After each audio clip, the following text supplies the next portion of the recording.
రుణమాఫీ కింద ప్రభుత్వం బ్యాంకులకు 18,000 కోట్లు అందజేస్తే రైతులకు ఇప్పటి వరకు 7,500 కోట్లు మాత్రమే చేరాయని డిప్యూటీ సీఎం ఆర్థిక శాఖ మంత్రి భట్టి విక్రమార్క తెలిపారు.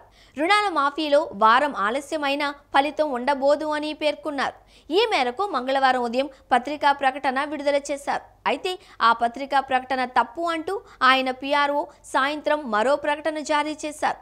ప్రభుత్వం బ్యాంకులకు 18,000 కోట్లు జమ చేస్తే తిరిగి రైతులకు కొత్త రుణాలు ఇవ్వడంలో జాప్యం చేస్తున్నాయి అనేది భట్టి విక్రమార్క ఉద్దేశం అంటూ ఆయన పీఆర్ఓ వివరణ ఇచ్చారు. సీజన్ ప్రారంభమైనప్పటికీ 17,300 కోట్లు మాత్రమే రుణాలు ఇవ్వడం సరైంది కాదు అని భట్టి అన్నారని పేర్కొన్నారు.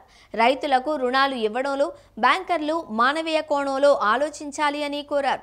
మంగళవారం ప్రగతి భవన్లో నిర్వహించిన బ్యాంకర్ల సమావేశంలో భట్టి విక్రమార్క మాట్లాడుతూ రైతు రుణాల విషయంలో బ్యాంకర్లు లెక్కలతో కాదు ఆత్మతో వ్యవహరించాలని సూచించారు. తమ ప్రభుత్వం గ్రామీణ ప్రాంతాలను వేగంగా అభివృద్ధి చేయాలని నిర్ణయించినట్లు తెలిపారు. రుణమాఫీ, రైతు భరోసా ద్వారా పెట్టుబడి సాయం అందించడంతో పాటు భారీ మధ్య తరహా సాగునీటి ప్రాజెక్టుల పూర్తికి నిధులు కేటాయిస్తున్నట్లు వెల్లడించారు.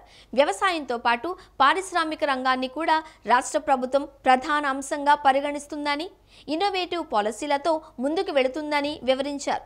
ఇటీవల ముఖ్యమంత్రి రేవంత్ రెడ్డి, ఐటీ పరిశ్రమల శాఖ మంత్రి శ్రీధర్ బాబు అమెరికా, కొరియా దేశాలలో పర్యటించి 36,000 కోట్ల విలువైన ఎంఓయూలు కుదుర్చుకున్నారని తెలిపారు.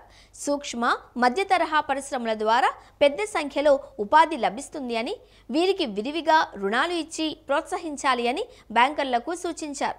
ఇందిరా మహిళా శక్తి పథకం కింద స్వయం సహాయక సంఘాలకు 1,00,000 కోట్లు వడ్డీ లేని రుణాల రూపంలో ఇవ్వనున్నామని వారికి సహకరించాలని కోరారు. రాష్ట్రంలో ఆయిల్ ఫామ్ సాగును ప్రోత్సహించడానికి ప్రభుత్వం అవసరమైన అన్ని సహాయ సహకారాలను అందిస్తుంది అని చెప్పారు.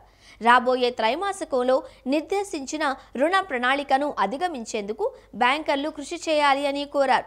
వ్యవసాయ శాఖ మంత్రి తుమ్మల నాగేశ్వరరావు మాట్లాడుతూ కష్టకాలంలో కూడా ప్రభుత్వం రుణమాఫీ పథకాన్ని అమలు చేస్తూ 18,000 కోట్లు ఇప్పటికే విడుదల చేసిందని గుర్తు చేశారు. క్రింది స్థాయిలో పనిచేసే బ్రాంచ్ మేనేజర్లు రుణ ఖాతాల్లో తప్పులు సరిదిద్ది రైతులకు మేలు చేయాలి అని కోరారు. బ్యాంకర్లు బాధ్యతగా వ్యవహరించి రుణమాఫీ కార్యక్రమాన్ని సంపూర్ణం చేయాలని సూచించారు. అంకెలు చదువుకొని 3 నెలలకోసారి మీటింగులు పెట్టడం వల్ల బ్యాంకర్ల సదస్సు నిర్వహణకు అర్థం లేదు అని చెప్పారు.